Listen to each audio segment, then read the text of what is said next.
हरि ओम।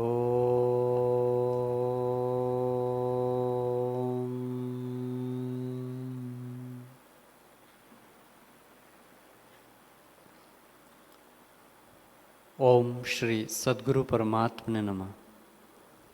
श्री योग वशिष्ठ महारामायण उत्पत्ति प्रकरण छठा सर्ग।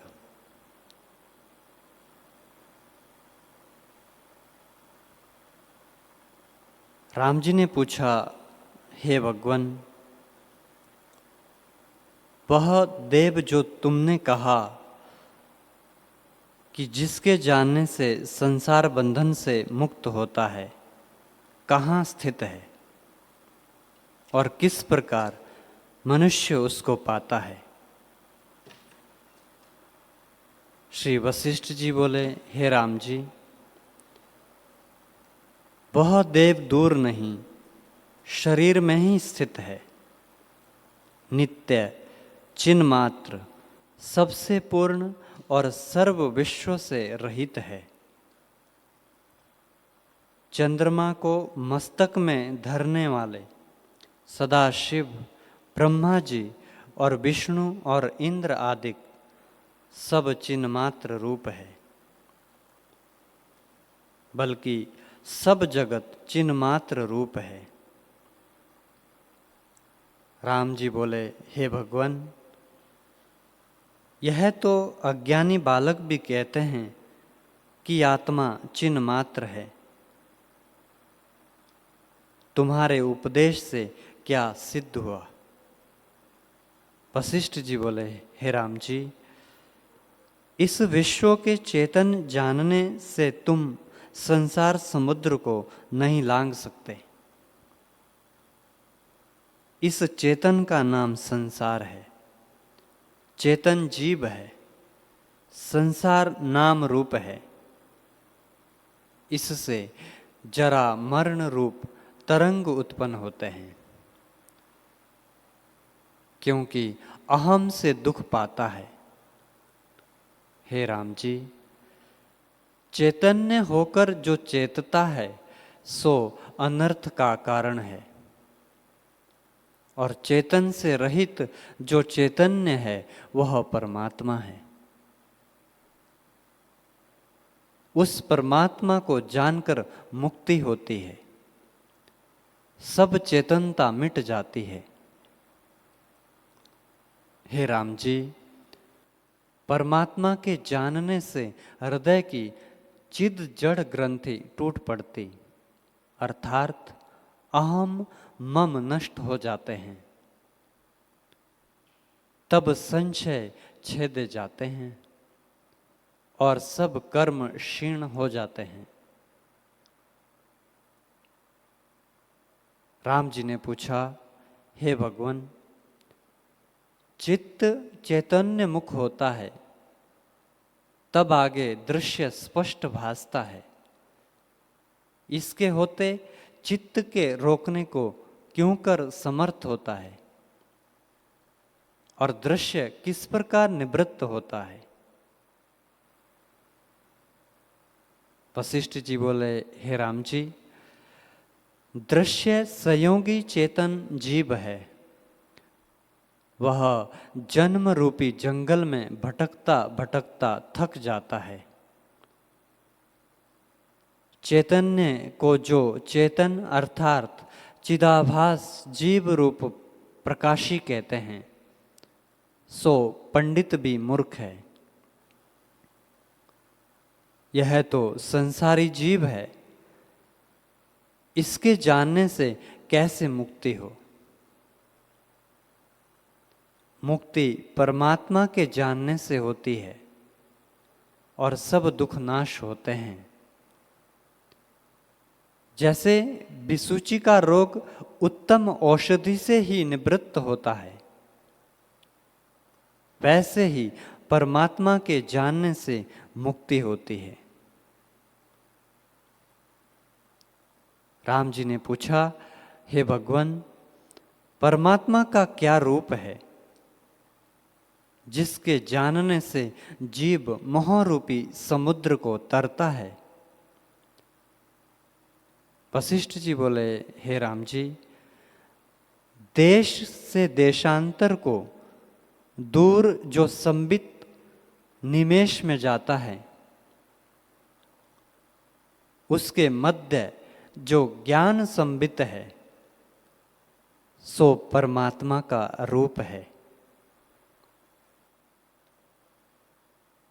और जहां संसार का अत्यंत अभाव होता है, उसके पीछे जो बोध मात्र शेष रहता है, वह परमात्मा का रूप है। हे राम जी, वह चिदाकाश जहाँ दृष्टा दर्शन दृश्य का अभाव होता है, वही परमात्मा का रूप है। और जो अशून्य है और शून्य की नाई स्थित है, और जिसमें सृष्टि का समूह शून्य है, ऐसी अद्वैत सत्ता परमात्मा का रूप है।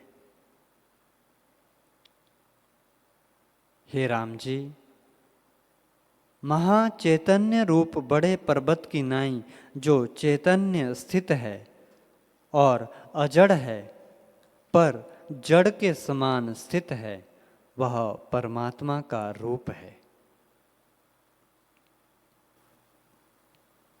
और जो सबके भीतर बाहर स्थित है और सबको प्रकाशता है, सो परमात्मा का रूप है।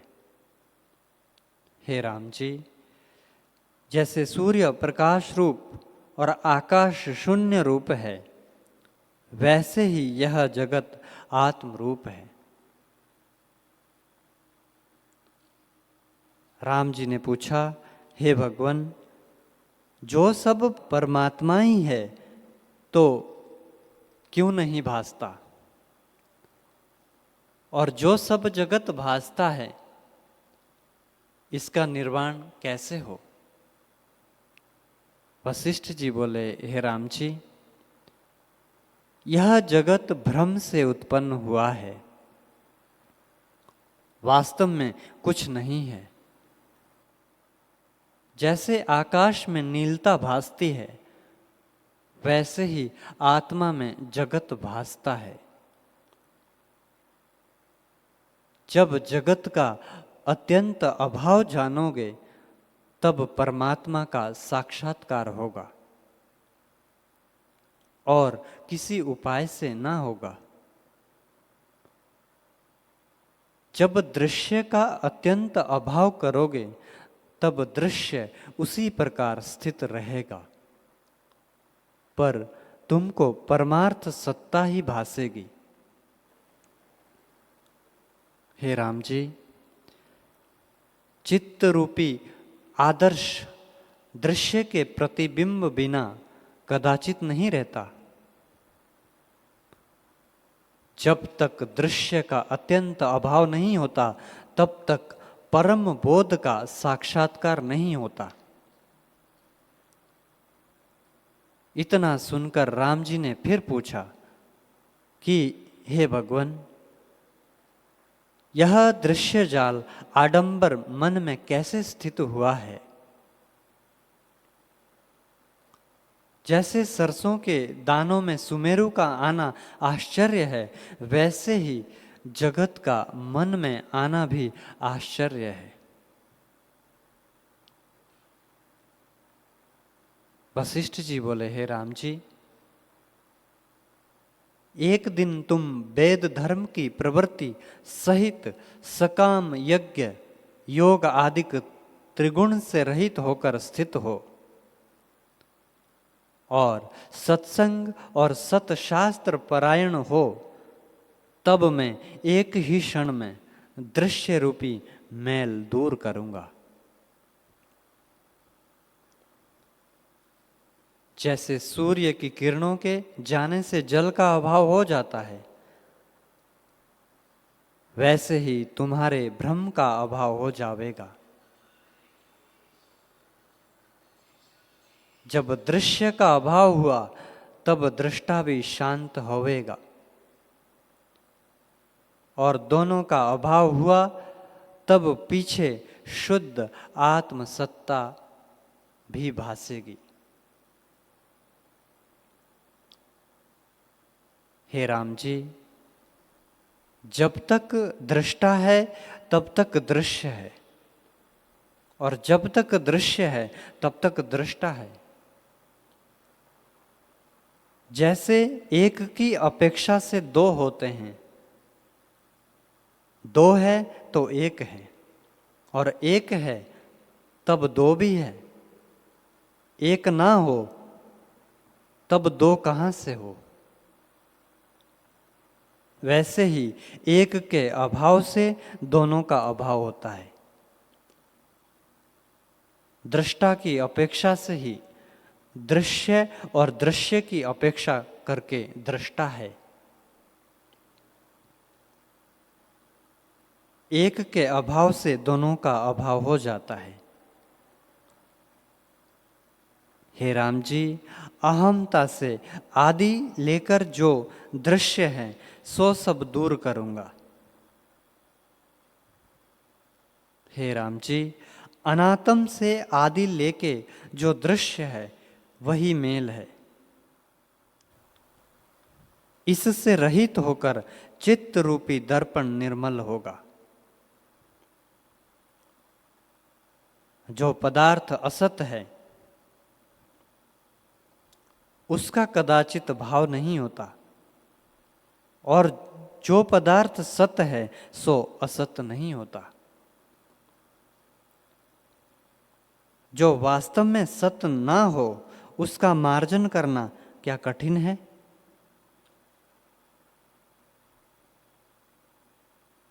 हे राम जी, यह जगत आदि से उत्पन्न नहीं हुआ। जो कुछ दृश्य भासता है वह भ्रांति मात्र है। जगत निर्मल ब्रह्म चैतन्य ही है। जैसे सुवर्ण से भूषण होता है तो वह सुवर्ण भूषण से भिन्न नहीं,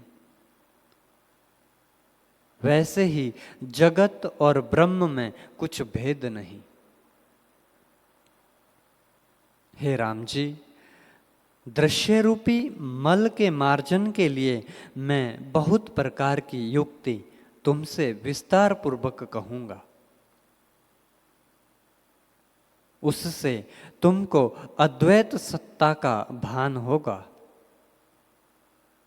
यह जगत जो तुमको भासता है वह किसी के द्वारा नहीं उपजा।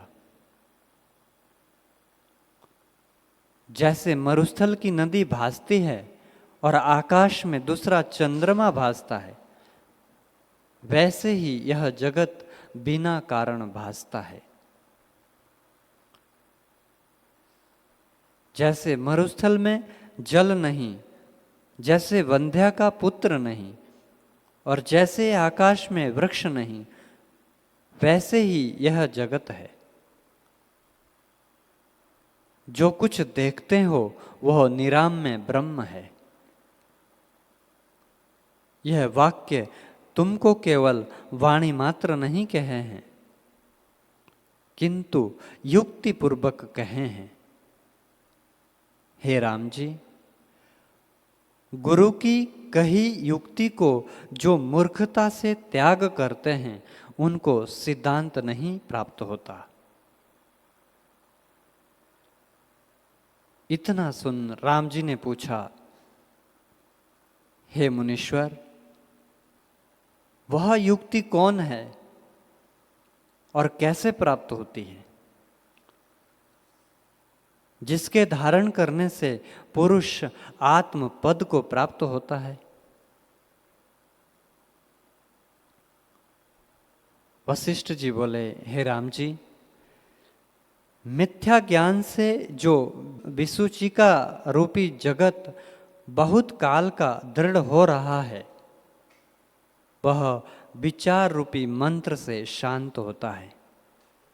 हे राम जी, बोध की सिद्धता के लिए मैं तुमसे एक आख्यान कहता हूं।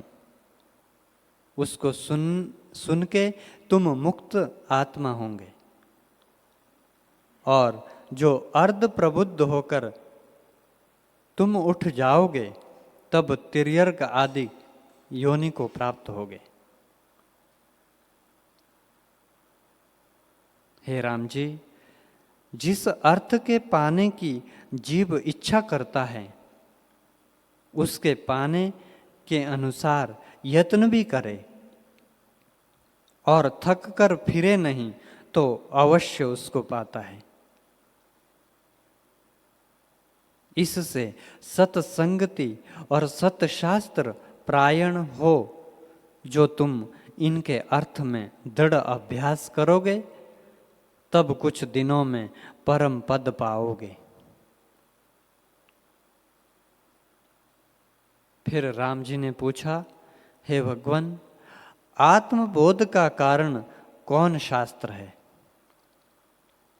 और शास्त्रों में श्रेष्ठ कौन है कि उसके जानने से शोक ना रहे? वशिष्ठ जी बोले, हे महामते, राम जी, महाबोध का कारण शास्त्रों में परम शास्त्र यह महारामायण है। इसमें बड़े बड़े इतिहास हैं जिनसे परम बोध की प्राप्ति होती है। सब इतिहासों का सार मैं तुमसे कहता हूं, जिसको समझकर जीवन मुक्त हो तुमको जगत ना भासेगा। जैसे स्वप्न में जागे हुए को स्वप्न के पदार्थ भासते हैं, जो कुछ सिद्धांत है उन सब का सिद्धांत इसमें है और जो इसमें नहीं वह और में भी नहीं है। इसको बुद्धिमान सब शास्त्र विज्ञान भंडार जानते हैं।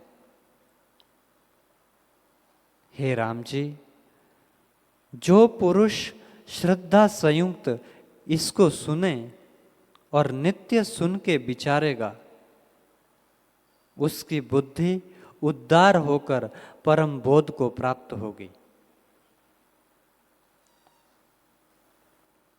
इसमें संशय नहीं। जिसको इस शास्त्र में रुचि नहीं है वह पाप आत्मा है। उसको चाहिए कि प्रथम और शास्त्रों को विचारे, उसके अनंतर इसको विचारे तो जीवन मुक्त होगा। जैसे उत्तम औषध से रोग शीघ्र ही निवृत्त होता है, वैसे ही इस शास्त्र के सुनने और विचारने से शीघ्र ही अज्ञान नष्ट और आत्मपद प्राप्त होगा। हे राम जी, आत्मपद की प्राप्ति बर और शाप से नहीं होती। जब विचार रूप अभ्यास करें तो आत्मज्ञान प्राप्त होता है। हे राम जी, दान देने, तपस्या करने और वेद के पढ़ने से भी आत्मपद की प्राप्ति नहीं होती, केवल आत्म विचार से ही होती है। संसार ब्रह्म भी अन्यथा नष्ट नहीं होता।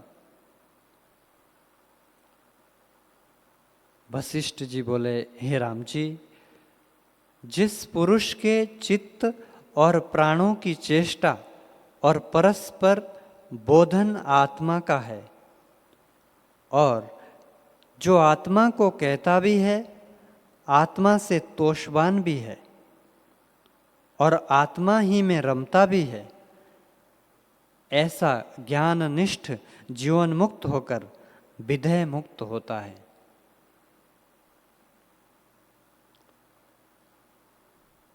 राम जी बोले, हे मुनीश्वर, जीवन मुक्त और विधेय मुक्त का क्या लक्षण है कि उस दृष्टि को लेकर मैं भी वैसे ही विचरूं।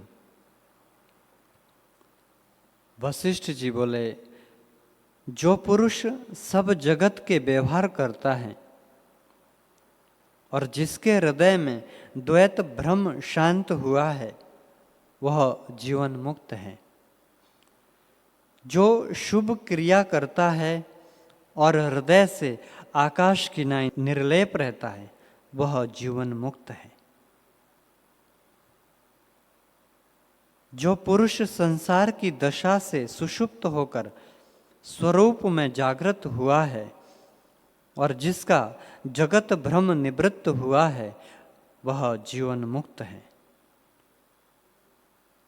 हे राम जी, इष्ट की प्राप्ति में जिसकी कांति नहीं बढ़ती और अनिष्ट की प्राप्ति में न्यून नहीं होती, वह पुरुष जीवन मुक्त है। और जो पुरुष सब व्यवहार करता है और हृदय से द्वेष रहित शीतल रहता है, वह जीवन मुक्त है।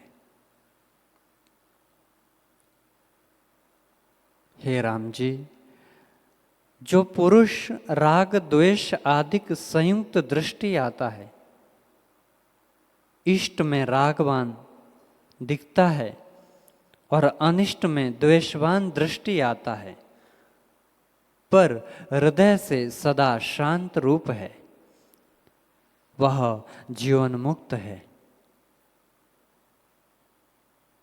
जिस पुरुष को अहम ममता का अभाव है और जिसकी बुद्धि किसी में लिपायमान नहीं होती, वह कर्म करे अथवा ना करे, परंतु जीवन मुक्त है। हे राम जी, जिस पुरुष को मान अपमान भय और क्रोध में कोई विकार नहीं उपजता और आकाश की नाई शून्य हो गया है, वह जीवन मुक्त है। जो पुरुष भोक्ता भी हृदय से अभोक्ता है और सचित्त दृष्टि आता है, पर अचित्त है, वह जीवन मुक्त है। जिस पुरुष से कोई दुखी नहीं होता और लोगों से वो दुखी नहीं होता और राग द्वेष भय और क्रोध से रहित है, वह जीवन मुक्त है। हे राम जी, जो पुरुष चित्त के फूरने से जगत की उत्पत्ति जानता है और चित्त के अफूर होने से जगत का प्रलय जानता है और सब में समबुद्धि है, वह जीवन मुक्त है। जो पुरुष भोगों से जीता दृष्टि आता है और मृतक की नाई स्थित और चेष्टा दृष्टि आता है, पर वास्तव में पर्वत के सदृश अचल है, वह जीवन मुक्त है। हे राम जी, जो पुरुष व्यवहार करता दृष्टि आता है और जिसके हृदय में इष्ट अनिष्ट विकार कोई नहीं, वह जीवन मुक्त है। जिस पुरुष को सब जगत आकाश रूप दिखता है और जिसकी निर्वासनिक बुद्धि हुई है, वह जीवन मुक्त है, क्योंकि वह सदा आत्म स्वभाव में स्थित है और सब जगत को ब्रह्म स्वरूप जानता है। इतना सुनकर राम जी बोले, हे भगवान, जीवन मुक्ति की तो तुमने कठिन गति कही। इष्ट अनिष्ट में सम और शीतल बुद्धि कैसे होती है? वशिष्ठ जी बोले, हे राम जी, इष्ट अनिष्ट रूपी जगत अज्ञानी को भासता है और ज्ञानी को सब आकाश रूप भासता है। उसे राग द्वेष किसी में नहीं होता और की दृष्टि में वह चेष्टा करता दृष्टि आता है, परंतु जगत की वार्ता से सुषुप्त है। हे राम जी, जीवन मुक्त कुछ काल रहकर जब शरीर को त्यागता है तब ब्रह्म पद को प्राप्त होता है।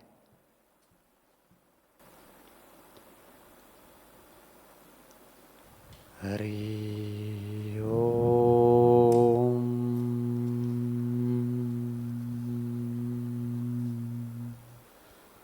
ओम सहनावतु सहना भुनक्तु सह वीर्यं करवावहै तेजस्विनामधीतमस्तु मा विद्विषावहै। ओम शांति शांति शांति। श्री सद्गुरुदेव भगवान की जय।